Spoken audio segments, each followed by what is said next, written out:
It was 2:17 a.m. again. My eyes burned as I stared at the flickering screen, the 14th consecutive hour of coding.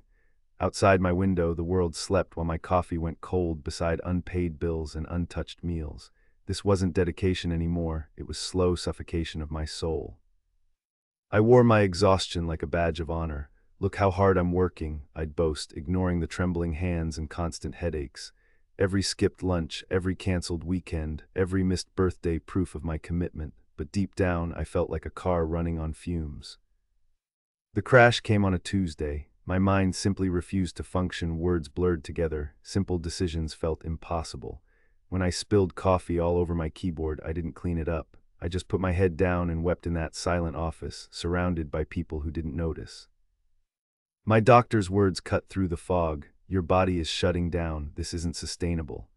She showed me charts where my cortisol levels looked like earthquake readings. That medical report became the mirror I couldn't avoid, reflecting back a version of myself I barely recognized. The revelation struck during my sick leave. Watching a maple tree outside my window, I noticed how it conserved energy through winter storms. Nature wasn't relentless, it pulsed with intentional rhythms of rest and activity. Why had I removed myself from this fundamental law of existence? My first deliberate break felt like rebellion. I set a timer for 15 minutes and just sat, no phone, no tasks, no planning. The anxiety screamed at first, "You're wasting time." But gradually I noticed my breath and the birdsong outside, a tiny crack in my prison walls. I started small, 90 minutes of focused work, then 15 minutes of true detachment, walking without destination, staring at clouds, dancing terribly to one song. These became my sacred spaces between productivity bursts. Resistance came immediately. My boss questioned my new lazy habits, colleagues mocked my naps, but I remembered the weeping man at his keyboard. This wasn't laziness, it was survival. I stood firm, armed with neuroscience about ultradian rhythms.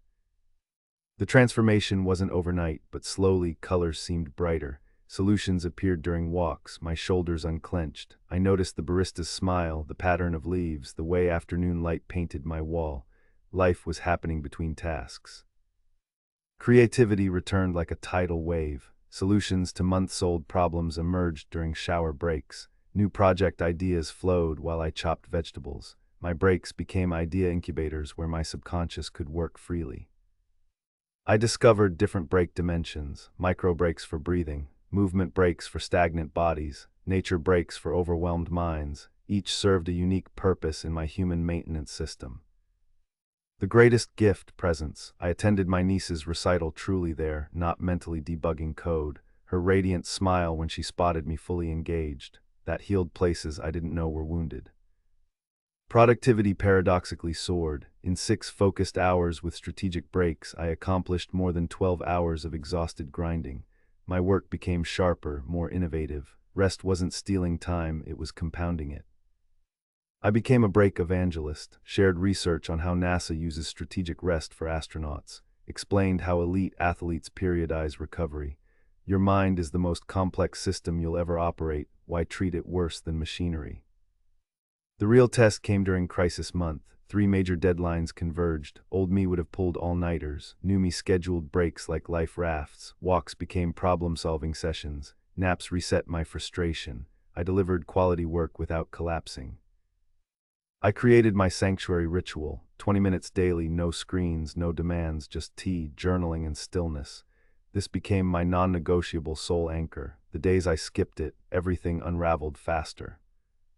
My relationships transformed. I listened deeply instead of waiting to speak, made eye contact without checking my watch, discovered friends had passions beyond their jobs. Breaks created space for people to matter.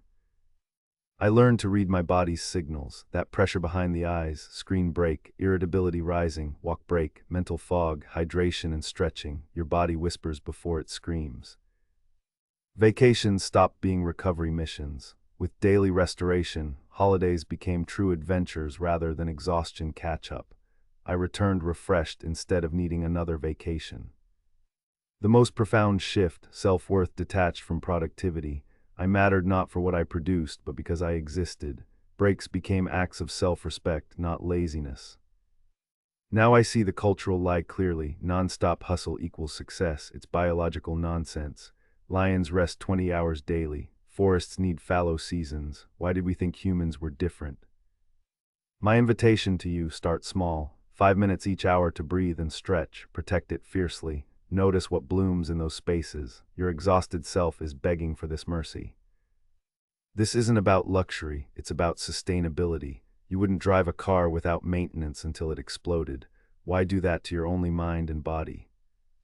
Imagine looking back a year from now. Who will you be? The same exhausted version, or someone who finally learned to refill their own cup? The choice begins with one intentional pause. Set your timer now. For the next 5 minutes, do nothing productive. Just exist. Feel your breath. Notice the light.